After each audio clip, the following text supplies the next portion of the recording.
ওং তৎসৎ।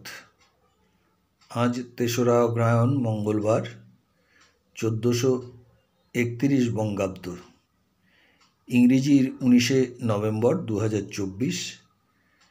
শ্রীমদ্ ভগবদ্গীতার প্রথম অধ্যায়ে বিষাদ যোগ একত্রে সপ্তম, অষ্টম এবং নবম শ্লোক ও তার তাৎপর্যের বাংলা অনুবাদ।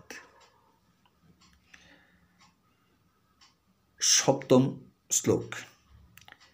হে দ্বিজোত্তম, আমাদের পক্ষে যে সমস্ত বিশিষ্ট সেনাপতি সামরিক শক্তি পরিচালনার জন্য রয়েছেন, আপনার অবগতির জন্য আমি তাদের সম্বন্ধে বলছি। অষ্টম শ্লোক।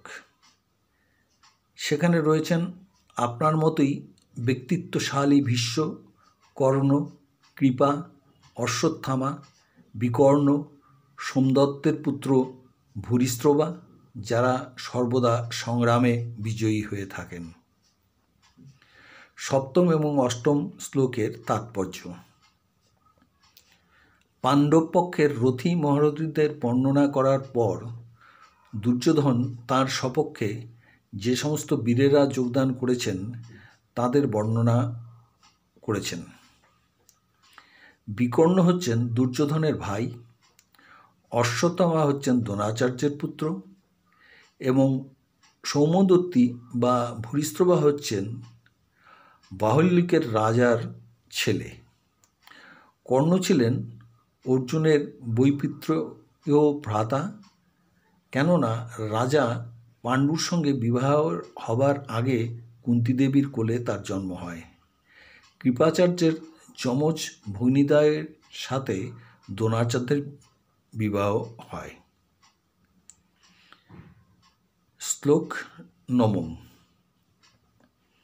এছাড়া আরও বহু সেনানায়ক রয়েছেন যারা আমার জন্য তাদের জীবন ত্যাগ করতে প্রস্তুত। তারা সকলেই নানা প্রকার অস্ত্রশস্ত্রে সজ্জিত এবং তারা সকলেই সামরিক বিজ্ঞানে বিশারদ। তাৎপর্য।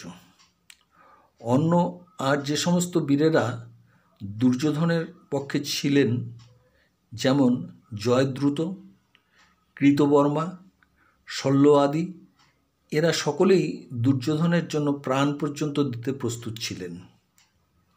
এখানে স্পষ্টভাবে বুঝিয়ে দেওয়া হয়েছে যে পাপিষ্ঠ দুর্যোধনের পক্ষ অবলম্বন করার ফলে কুরুক্ষেত্রের রণাঙ্গনে এদের সকলেরই মৃত্যু অবধারিত ছিল।